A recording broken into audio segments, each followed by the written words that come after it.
ಅಖಾಡ big fight ವಿಶೇಷ ನಾನು ಮತ್ತೆ ಮುಂದುವರಿಸ್ತಾ ಇದ್ದೀನಿ. ರಾಜಶೇಖರಾನಂದ ಶ್ರೀಗಳೇ, ನನ್ನ ಪಾಯಿಂಟ್ ಇದೆ ಇಲ್ಲಿ. ಈಗ ಪ್ರತಿ ತನಿಖೆ ವಿಚಾರದಲ್ಲೂ ಕೂಡ ರಾಜ್ಯದಲ್ಲಿ ಒಂದು ಪಕ್ಷ ಸರ್ಕಾರ ಇದೆ, ಕೇಂದ್ರದಲ್ಲಿ ಒಂದು ಪಕ್ಷ ಸರ್ಕಾರ ಇದೆ. ಕೇಂದ್ರ ತನಿಖೆ ನಾವು ನಂಬಲ್ಲ ಅಂತ ರಾಜ್ಯದವರು, ರಾಜ್ಯ ತನಿಖೆ ನಾವು ನಂಬಲ್ಲ ಅಂತ ಕೇಂದ್ರದವರು. ಅವ್ರವ್ರ ಪಾಡಿಗೆ ಅವ್ರವ್ರ ಮೂಗಿನಲ್ಲಿ ತನಿಖೆ ಮಾಡ್ಕೊಳ್ತಾರೆ ಅಂತ ಇರ್ತಕ್ಕಂಥ ಗಂಭೀರ ಆರೋಪ. ಇದೇ ನಿಜ ಆಗಿಬಿಟ್ರೆ ಆಯ್ತಪ್ಪ, ನಾಳೆ NIA ಏನೋ ತನಿಖೆ ಮಾಡುತ್ತೆ, ಏನೋ ರಿಪೋರ್ಟ್ ಕೊಡುತ್ತೆ, ಅದನ್ನು ಸ್ಟೇಟ್ ಗೌರ್ಮೆಂಟ್ ಯಾಕೆ ನಂಬಬೇಕು? ಆಯಿತು, ಸ್ಟೇಟ್ ಗೌರ್ಮೆಂಟ್ ಒಂದು ತನಿಖೆ ಮಾಡುತ್ತೆ, ಅದನ್ನು ಸೆಂಟ್ರಲ್ ಗೌರ್ಮೆಂಟ್ ನಂಬಲ್ಲ ಅಂತಾರೆ. ಇದು ಎಲ್ಲಿಗೋಗಿ ನಿಲ್ಲುತ್ತಿದ್ದು ರಾಜಶೇಖರಾನಂದ ಶ್ರೀಗಳೇ? ಪ್ರಸ್ತುತವಾದಂತಹ ಸನ್ನಿವೇಶದಲ್ಲಿ ಕೇಂದ್ರದಲ್ಲಿ ಒಂದು ಸರ್ಕಾರ ಮತ್ತು ರಾಜ್ಯದಲ್ಲಿ ಒಂದು ಸರ್ಕಾರ ಇದ್ದಂತ ಪಕ್ಷದಲ್ಲಿ ಎರಡು ಮುಖಗಳಿರತ್ತೆ. ಕೇಂದ್ರ ಬಿಜೆಪಿಯನ್ನ ಆಯ್ಕೆ ಮಾಡಿಕೊಂಡಿದೆ, ಕರ್ನಾಟಕ ಕಾಂಗ್ರೆಸ್ ಅನ್ನ ಆಯ್ಕೆ ಮಾಡಿಕೊಂಡಿದೆ. ಆ ಎರಡೂ ಕೂಡ ಎರಡು ಮುಖದಲ್ಲಿದೆ. ಅವ್ರು ಇವರನ್ನು ಒಪ್ಪಲ್ಲ, ಇವ್ರು ಅವರನ್ನು ಒಪ್ಪಲ್ಲ. ಇದು ರಾಜಕೀಯ ಕಾರಣ. ಆದ್ರೆ ಪ್ರಶ್ನೆ ಇರುವಂತದ್ದೇನು, ಸಮಾಜಕ್ಕೆ ನ್ಯಾಯ ಕೊಡಬೇಕು. ಸಮಾಜಕ್ಕೆ ನ್ಯಾಯ ನೀವು ಕೊಡುವಂತಹ ಸಂದರ್ಭದಲ್ಲಿ ಪರೇಶ್ ಮೇಸ್ತಾ ಕೇಸನ್ನ ಇವರು CBI ಕೊಟ್ಟರು. ಆ ಸಂದರ್ಭದಲ್ಲಿ ಏನಾಯ್ತು, ಪರೇಶ್ ಮೇಸ್ತಾ ಕೇಸು ಇಲ್ಲ, ಅದು ಸ್ವಯಂ ಅಪರಾಧದಿಂದ ಹಾಗಾಗಿದೆ ಎನ್ನುವುದು ತನಿಖೆ ಆಯ್ತು, ಅಲ್ಲಿಗೆ ಅದು ಬಿದ್ದು ಹೋಯ್ತು. ಆಮೇಲೆ ಇನ್ನೊಂದು ಸೌಜನ್ಯ ಕೇಸನ್ನ ಎತ್ತಿಕೊಂಡ್ರು. ಅದರಲ್ಲೂ ಕೂಡ CBI ತನಿಖೆ ಮಾಡಿದ್ದು, ಆರೋಪಿ ಯಾರಿದ್ದಾನೆ ಅವನನ್ನು ಹೊರಗೆ ಬಿಟ್ಟಿತ್ತು. ಇಂತಹ ಪ್ರಕರಣಗಳು ಸಾವಿರಾರು ಆದಂತಹ ಸಂದರ್ಭದಲ್ಲಿ ತಾರ್ಕಿಕವಾಗಿರ್ತಕ್ಕಂಥ ಅಂತ್ಯವನ್ನ ಯಾವುದು ತಗೊಂಡು ಹೋಗಿ ಮುಟ್ಟಿಸಿದೆ. ಈಗ ಸಂಶಯ ಬಂದಂತಹ ಸಂದರ್ಭದಲ್ಲಿ ಎರಡೂ ಸರ್ಕಾರಗಳು ಇದರ ಬಗ್ಗೆ ಯೋಚನೆ ಮಾಡಬೇಕಾದ್ದು, ಸಾಮಾನ್ಯ ಕೊಡಬೇಕಾದಂತ. ಈಗ ನಾವು ತುಂಬಾ ಹಳೆ ಕೇಸ್ಗಳು ಹೋಗೋದು ಬೇಡ ಶ್ರೀಗಳೇ. ಇತ್ತೀಚಿನ ಕೇಸಪ್ಪ, ಒಂದು ಈ ಕಡೆ ಸುಹಾಸ್ ಶೆಟ್ಟಿ ಕೇಸು, ಇನ್ನೊಂದು ಈಗ ರಹಿಮಾನ್ ಮರ್ಡರ್ ಕೇಸು. ಈಗ ರಹಿಮಾನ್ ಮರ್ಡರ್ ಕೇಸು, ಸುಹಾಸ್ ಶೆಟ್ಟಿ ಇಬ್ಬರು ಕೇಸು ನಡೆಸ್ಲಾ, ಪರವಾಗಿಲ್ವಾ? ಅಂದ್ರೆ ಪ್ರಶ್ನೆ ಇರುವಂತದ್ದು ಏನು ಅಂತಂದ್ರೆ, ಈಗ ನೆಟ್ಟಾರ್ ಪ್ರಕರಣವನ್ನ ನೀವು ತಗೊಂಡ್ರೆ ಅದರಲ್ಲಿ ಇದ್ದಂತ ಭೀಕರತೆ ಮತ್ತೆ ಅದರಲ್ಲಿ ಇದ್ದಂತ ಗಾಢಾಂಗತೆ ಅದು ಬಹಳ ಮುಖ್ಯವಾಗಿರ್ತಕ್ಕಂಥದ್ದು. ಸುಹಾಸ್ ಶೆಟ್ಟಿ ಮರ್ಡರ್ ಅನ್ನು ರಹೀಂ ಮರ್ಡರ್ ಅನ್ನ ನೀವು ಒಂದೇ ತಟ್ಟೆಯಲ್ಲಿ ತೂಗ್ಲಿಕ್ಕೆ ಆಗೋದಿಲ್ಲ. ರಹೀಮ್ನ ಒಂದೇ ತರದ ಕತ್ತಿಲೆ ಒಳ ಸಾಯಿಸಿರೋದು, ಒಂದೇ ತಟ್ಟೆಲಿ ತೂಗಲ್ಲ ನಾವು, ಕತ್ತಿ ಒಂದೇನೆ. ಕತ್ತಿಗ ಶ್ರೀಗಳೇ ಒಂದು ಮರ್ಡರ್ ಅನ್ನ, ಶ್ರೀಗಳೇ ನಾನು ಕೇಳ್ಬಿಡ್ತೀನಿ ಕೇಳಿ. ಒಂದು ಮರ್ಡರ್ ಒಂದು ಜೀವದ ಉಸಿರು ನಿಲ್ಲಿಸುವ ಒಂದು ಪ್ರಕ್ರಿಯೆ. ಒಂದು ಜೀವ ಇನ್ನೆಂದೂ ನೆಲದ ಮೇಲೆ ನಡೆದಾಡದಂತೆ ಮಾಡತಕ್ಕಂಥ ಒಂದು ಪ್ರಕ್ರಿಯೆ ಅಷ್ಟೇ. ಅವನು ಚಾಕು ಲೋಡನ್ನ, ಡ್ಯಾಗರ್ ಇಟ್ಕೊಂಡು ಬಂದಿದ್ನ, ಅವನು ಕಾರನ್ನ ಗುದ್ಸಿ ಸಾಯಿಸ್ಬಿಟ್ನ, 5-6 ಜನ ಮನಸೋಯಿಚೆ ಹೊಡೆದ್ರ ಅಥವಾ ಸುಮ್ಮನೆ ಕತ್ಸೀಳ್ ಹೊಟ್ಟೋದ್ರ, ಪ್ರಶ್ನೆ ಬೇರೆ. Murder is A murder. ಇದರಲ್ಲಿ ಅದರ ಭೀಕರತೆ ಆಧಾರದ ಮೇಲೆ ಏನೋ ಸಿಕ್ಕಾಬಿಟ್ಟೆ ಅದು ಮರ್ಡರ್ ಅಲ್ಲ, ಅಥವಾ ಅದೇ ಜಾಸ್ತಿ ಮರ್ಡರು ಯಾರು ಕರೆಯಲ್ವಲ್ಲ ಹಾಗಂತ. ಅಲ್ಲ, ಪ್ರಶ್ನೆ ಇದ್ದದ್ದು ಏನು ಅಂತಂದ್ರೆ, ಈಗ ರಹೀಂ ಮರ್ಡರ್ ಅಲ್ಲಿ ಆರೋಪಿಗಳು ನೇರವಾಗಿ ಸಿಕ್ಕಾಕೊಂಡಿದ್ದಾರೆ. ಇದ್ರಲ್ಲಿ ಏನಾಗಿದೆ, ಅಲ್ಲಿ ಸಂಶಯಾಸ್ಪದವಾದಂತಹ 10 ಹಲವು ವಿಷಯಗಳಿದ್ದಾವೆ. ಅಂದ್ರೆ ಕೇರಳದವರು ಇದರಲ್ಲಿ ಭಾಗಿಯಾಗಿದ್ದಾರೆ, ಮತ್ತೆ PFI ನ ರೌದ್ರತೆ, ಅವರು ಮಾಡುವಂತ ಮರ್ಡರ್ ನ ರೌದ್ರತೆ ಇದರಲ್ಲಿ ಇದೆ ಎನ್ನುವಂತ ಒಂದು ಗುಮಾನಿ. ಈಗ ಸಂಶಯ ಬರುವುದು ಸಹಜ ತಾನೆ. ನಾವೀಗ ಸಾಮಾನ್ಯ ನಾಗರಿಕನ ಸಂಶಯವನ್ನ ಪರಿಹರಿಸಬೇಕಾದ್ರೆ ಅದನ್ನ ಸರಿಯಾದ ತನಿಖೆಯನ್ನ ಮಾಡಬೇಕು. ಪ್ರಸ್ತುತ ಗೃಹ ಮಂತ್ರಿಗಳು ಬಂದಂತಹ ಸಂದರ್ಭದಲ್ಲಿ ಮೇಲ್ಪಂಕ್ತಿ ಯಾಕೆ ಹಾಕಬೇಕು ಅಂತ ಕೇಳಿದ್ದೇವೆ ಅಂತ ಕೇಳಿದ್ರೆ, ಇಲ್ಲಿರುವುದು ಎಲ್ಲ ಬಿಜೆಪಿ ಶಾಸಕರು. ಅವರನ್ನು ಕೂರಿಸಿಕೊಂಡು ಮಾತಾಡ್ಬೋದಿತ್ತಲ್ಲ, ಒಂದ್ ಸಂದೇಶ ಕೊಡಬಹುದಿತ್ತಲ್ಲ, ನಮ್ಗೆ ಬಂದಿರುವಂತ ಸಂಶಯವನ್ನ ಪರಿಹರಿಸಬಹುದಿತ್ತಲ್ಲ. ಈಗ ಕಾಂಗ್ರೆಸ್ಸಿನ ಅಲ್ಪಸಂಖ್ಯಾತ ಮುಖಂಡರುಗಳಲ್ಲೆಲ್ಲ ಸೇರಿಕೊಂಡು 144 ಸೆಕ್ಷನ್ ಇರುವ ಸಂದರ್ಭದಲ್ಲಿ ಸಭೆ ಮಾಡಿದ್ದಾರೆ. ಅವರ ಮೇಲೆ ಯಾವುದೇ ಪ್ರಕರಣ ಆಗಿಲ್ಲ. ಈಗ ಫಾಜಿಲ್ ಪ್ಲಸ್ ನೆಟ್ಟಾರು, ಈಗ ಶ್ರೀಗಳೇ ಫಾಜಿಲ್ ಪ್ಲಸ್ ನೆಟ್ಟಾರು ಇಬ್ರದ್ದು ಕೇಸು ಏನಾಗ್ಲಾ ಮಾಡ್ಲಾ? ಫಾಜಿಲ್ ಕೇಸು ನಡೀಲ, ಅದ್ರಲ್ಲೇನು ಸಂಶಯ ಇಲ್ಲ, ಏನ್ ಸಂಶಯ ಇಲ್ಲ ನಮ್ಗೆ. ಫಾಜಿಲ್ ಪ್ರಕರಣವನ್ನ ನೀವು ಗಮನಿಸಿದ್ರೆ, ಈಗ ತಾವು ಹೇಳಿದ ಹಾಗೆ ಮರ್ಡರ್ ಕೊಲೆಯೇ, ಅದ್ರಲ್ಲಿ ಏನ್ ನಾವು ಸಂಶಯ ಪಡುವ ಅವಶ್ಯಕತೆ ಇಲ್ಲ. ಎರಡು ಮನೆಯಲ್ಲೂ ಕಣ್ಣೀರು ಹೋಗಿದೆ, ಎರಡು ಮನೆಯ ತಾಯಿಯಂದಿರು ದುಃಖಿತರಾಗಿದ್ದಾರೆ. ಅದ್ರ ಬಗ್ಗೆ ನಮ್ ಕನಿಕರ ಇರಬೇಕು. ಅದು ನಮ್ಮ ಮನೆಯಿಂದ ನಾವು ಭಾವಿಸಿಕೊಂಡೇ ಮಾತಾಡಬೇಕು. ಆದ್ರೆ ಪ್ರಶ್ನೆ ಇರುವಂತದ್ದೇನು, ನಡೆದಿರುವಂತಹ ಘಟನೆಯ ಮೇಲಿನ ವೈಪರೀತ್ಯ. ಒಂದು ಮೀನಿನ ಗಾಡಿ ಬಂದು ಆ ಗಾಡಿಯನ್ನು ಹೊಡೆಯತ್ತೆ, ಹೇಳುವವರು ಹೇಳ್ತಾರೆ ರೌಡಿಶೀಟರನ್ನ ಆ ರೀತಿ ಬರ್ಬರವಾಗಿ ಕೊಲ್ಲಬಹುದಾ? ಒಂದು ಮೀನಿನ ಲಾರಿಯನ್ನು ಹೊಡೆಸಿಕೊಂಡು ಆ ಮೀನಿನ ಲಾರಿ ಮಲ್ಪೆಯವದ್ದು, ಯಾಕೆ ಅವರನ್ನ ಅರೆಸ್ಟ್ ಮಾಡಿಲ್ಲ? ಅವ್ರ ಮೇಲೆ ತನಿಖೆ ಆಗಿಲ್ಲ. ಅಶ್ರಫ್ ಅವರೇ ಕೇಳ್ತೀನಿ ಸ್ವಾಮೀಜಿಗಳೇ, ಕೇಳ್ತೀನಿ ಶ್ರೀಗಳೇ. ಅಶ್ರಫ್ ಅವರೇ, ಈಗ ಅವ್ರ ಕೊಲೆಯ ಭೀಕರತೆ ಬಗ್ಗೆ ಮಾತಾಡ್ತಾ ಇದ್ರು. ನಾನು ಈ ಕೊಲೆಯ ಭೀಕರತೆ ಬಂದಾಗ ಇದರಲ್ಲಿ 2 ಭಾಗ ಬರುತ್ತೆ ಕ್ರೈಮ್ನಲ್ಲಿ. ಒಂದು ಮೋಡಸ್ ಆಪರಾಂಡಿ, ಯಾವ ಗ್ಯಾಂಗು ಯಾವ ಮನುಷ್ಯನನ್ನ ಯಾವ ಥರ ಕೊಲ್ತಾರೆ ಅಂತ. ಕೆಲವರು ಹಗ್ಗ ಹಿಡಿದು ಕುತ್ತಿಗೆಗೆ ಜೀರಿ ಉಸಿಗಟ್ಟಿಸ್ಕೊಳ್ತಾರೆ, ಕೆಲವರು ಚೂರಿ ಬಳಸ್ತಾರೆ, ಕೆಲವರು ಚಾಕು ಬಳಸ್ತಾರೆ, ಕೆಲವರು ಲಾಂಗ್ ಬಳಸ್ತಾರೆ, ಕೆಲವರು ತಲೆಗೆ ರಾಡಲ್ಲಿ ಹೊಡೆದು ಸಾಯಿಸ್ತಕ್ಕಂಥ ವಿಚಾರ ಇರುತ್ತೆ, ಸೈನೈಡ್ ಕೊಟ್ಟು ಸಾಯಿಸ್ತಾರೆ ಕೆಲವರು. ಕೆಲವರು ಕುತ್ತಿಗೆ ಸೀಳ್ತಾರೆ. ಈ ಥರದ್ದು ಬೇರೆ ಬೇರೆ ಬೇರೆ ವಿಧಾನಗಳಿವೆ. ಇಲ್ಲಿ ಅದರ ಭೀಕರತೆ ಹೇಗಿತ್ತು, ಎಷ್ಟು ಜನ ಸುತ್ತುವರೆದಿದ್ರು ಅಂತ ಒಂದು ಭಾಗ. ನಾವು ರಹಿಮಾನ್ ಅವನ ಒಂದು ಬಾಡಿ ನೋಡಿದಾಗ ಒಬ್ಬರು ಹೊಡೆದ್ರೋ, 5 ಜನ ಹೊಡೆದ್ರೋ, 6 ಜನ ಹೊಡೆದ್ರೋ, ಅದು ಭೀಕರವಾಗಿ ಆದಂಥ ಮರ್ಡರೇ. ಅವನು ಬಹುಶಃ ಬಿಳಿ ಬಟ್ಟೆ ಹಾಕಿದ ಅಂತ ನಾನು ಭಾವಿಸ್ತೀನಿ. ಆ ಇಡೀ ಬಿಳಿ ಬಟ್ಟೆ ಅದು ಕೆಂಪು ಬಟ್ಟೆ ಆಗಿ ಬದಲಾಗ್ಬಿಟ್ಟಿತ್ತು ಅವತ್ತಿಗೆ.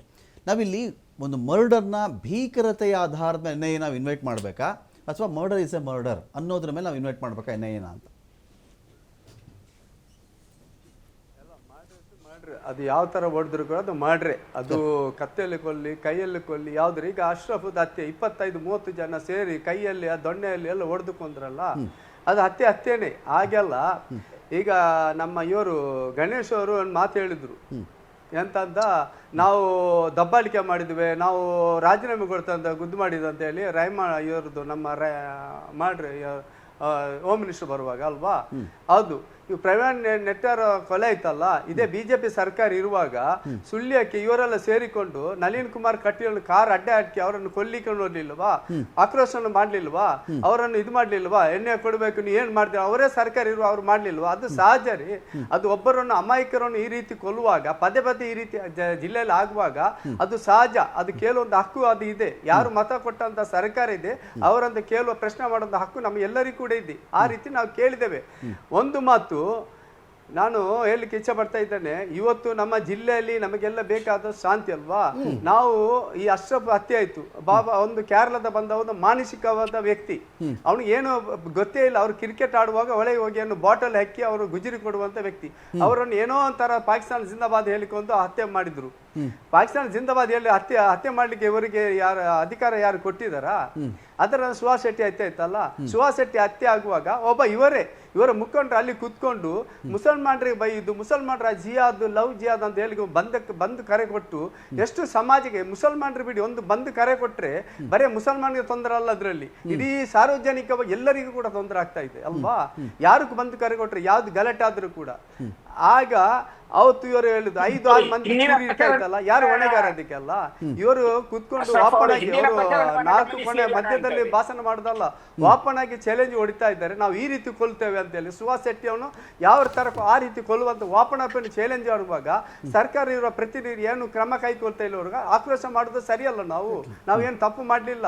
ಆಗಿರುವಾಗ ನೀವು ಎಣ್ಣೆ ಕೊಡಿ, ಯಾವ ಬೇಕಾದ್ರೂ ಕೊಡಿ, ಕೊಡುವಾಗ ನ್ಯಾಯಬದ್ಧವಾಗಿ ಎಲ್ಲ ಕೇಸನ್ನು ಕೊಡಿ. ನೀವು ಈ ಫಾಜಿಲ್ ಹತ್ಯೆ ಆಯ್ತು ಅದನ್ನು ಕೊಡಿ, ಬಾಲಿಗನು ಕೇಸನ್ನು ಕೊಡಿ, ಕಾರ್ತಿಕನು ಕೇಸ್ ಎಲ್ಲಿ ದಕ್ಷಿಣ ಕನ್ನಡ ಎಷ್ಟು ಕೊಲೆ ಆಗಿದೆ ನೀವು ತಮ್ಮಿಂದ ಅಶಫ್ ಒಂದು ನಿಮಿಷ ಇಲ್ಲಿ ಬಹಳ ವಿಚಾರ ತುಂಬಾ ಸಿಂಪಲ್ ಆಗಿ ಹೇಳ್ತಿದ್ದಾರೆ. ಅದೇ ಭಾಗದ ಒಬ್ಬ ಹಿಂದೂ ಕಾರ್ಯಕರ್ತ ಇನ್ನೊಬ್ಬ ಹಿಂದೂ ಸಮುದಾಯಕ್ಕೆ ಸಮಾಜಕ್ಕೆ ಸೇರಿದಂತಹ ಮುಖಂಡರಿಂದ ಇನ್ನೊಬ್ಬರಿಂದ ಕೊಲೆ ಆದ್ರೆ ಅದನ್ನು ಕೊಡಲ್ಲ ನೀವು. ಒಬ್ಬ ಹಿಂದೂ ಕಾರ್ಯಕರ್ತನ ಅಪ್ಪಿತಪ್ಪಿ ಮುಸ್ಲಿಮನೊಬ್ಬ ಕೊಂದುಬಿಟ್ಟ ಅಂದಾಗ ಅಲ್ಲಿ ಮಾತ್ರ NIA ಬರುತ್ತೆ, CBI ಬರುತ್ತೆ, CID ಬರುತ್ತೆ. ಇದು ಯಾಕೆ ಹೀಗೆ? ಬಾಳಿಗನ್ ಕೊಲೆ ಕೊಡಿ ಅಂತಾರಲ್ಲ, ಯಾಕೆ ಕೊಡಬಾರ್ದು? ಕೇಳ್ತಿದ್ದೀನಲ್ಲ, ಅವ್ನು ಕೊಂದವ್ರು ಯಾರು ಕೊಡಿ ಅಂತ. ನೀವು ಇನ್ನೊಂದು ಪಾಯಿಂಟ್ ಅನ್ನು ಮಾತಾಡ್ತಾ ಇಲ್ಲ. ನೀವು ಒಕ್ಕೂಟ ವ್ಯವಸ್ಥೆನಲ್ಲಿ ಒಕ್ಕೂಟ ವ್ಯವಸ್ಥೆ ಹೇಳ್ತಾ ಇದ್ದೀನಿ. ಒಕ್ಕೂಟ ವ್ಯವಸ್ಥೆಯಲ್ಲಿ ರಾಜ್ಯಗಳು ಮತ್ತೆ ಕೇಂದ್ರ ಸರ್ಕಾರವು ಒಟ್ಟಿಗೆ ನಡ್ಕೊಳ್ಬೇಕಾಗ್ತದೆ. ಇವತ್ತು ನೀವು ಈ ಕೇಸನ್ನ ಒಂದು ಕೇಸನ್ನ ನೀವು ಏನು ಸೆಲೆಕ್ಟಿವ್ ಕಂಪ್ಲೇಂಟ್ ಅನ್ನು ಕೊಟ್ಟು ಅದು ರಾಜ್ಯ ಸರ್ಕಾರದ ಗಮನಕ್ಕೆ ಬರದೆ ಕೇಂದ್ರ ಸರ್ಕಾರ ಏಕಾಏಕಿ ಅದನ್ನ NIA ಕೇಸ್ ಕೊಡೋದಾದ್ರೆ ಒಕ್ಕೂಟ ವ್ಯವಸ್ಥೆಯಲ್ಲಿ ರಾಜ್ಯಗಳಿಗೆ ಬೆಲೆ ಏನಿದೆ? ಆದ್ರೆ ನೀವು 6.7 ಲಕ್ಷ ಕೋಟಿ ತೆರಿಗೆ ಮಾತ್ರ ತಗೊಳ್ತೀರಿ. ಅಂದ್ರೆ ಒಂದು ಸಮನ್ವಯವನ್ನ ಸಾಧನೆ ಮಾಡಿದಿರ ನಿಮ್ಮ ರಾಜಕೀಯ ಲಾಲಸೆಗೋಸ್ಕರ, ನಿಮ್ಮ ಅನುಕೂಲಕ್ಕೋಸ್ಕರ ನೀವು ಈ ಒಂದು ಕೇಸನ್ನ ಬಾಳಿಗನ್ ಕೊಲೆ ಕೊಡಬೇಕು ರೆಫರ್ ಮಾಡಿ.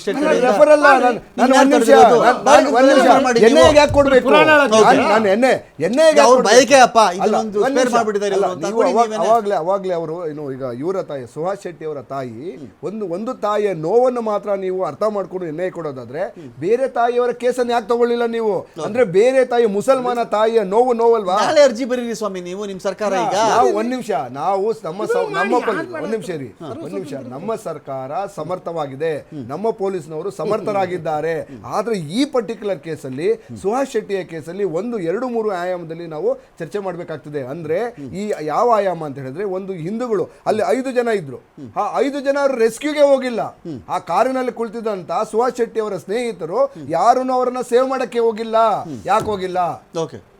ಒಂದು ಮೊದಲನೇ point. ಫೈನಲ್ ಕಮೆಂಟ್ ನಿಮ್ಮ ಕಡೆಯಿಂದ ಮಾನ್ಯ ಅಶ್ಫಾಕ್ ಅವರ ಮಾತು ಹೇಳಿದ್ರು.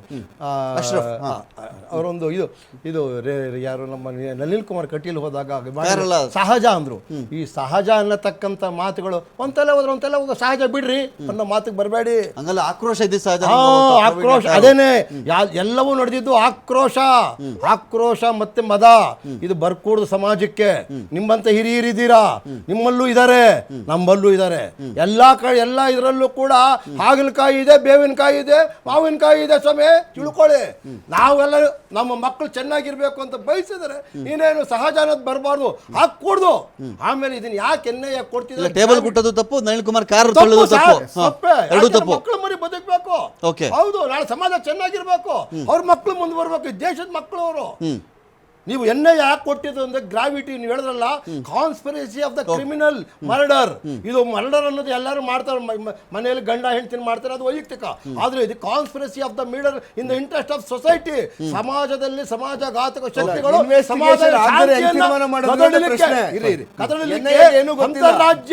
ಅಂತರ್ರಾಜ್ಯ ಪರ ರಾಜ್ಯ ಮಾಡ್ತಿರೋದಕ್ಕೋಸ್ಕರ ನೀವು ಕೇಳಿ, ಎಣ್ಣೆಯಿಂದ ಕೇಳಿ, ಇದನ್ನು ಕೊಡಿ ಅಂತ ಕೇಳಿ, ನಿಮ್ಗೆ ಹಕ್ಕಿದೆ.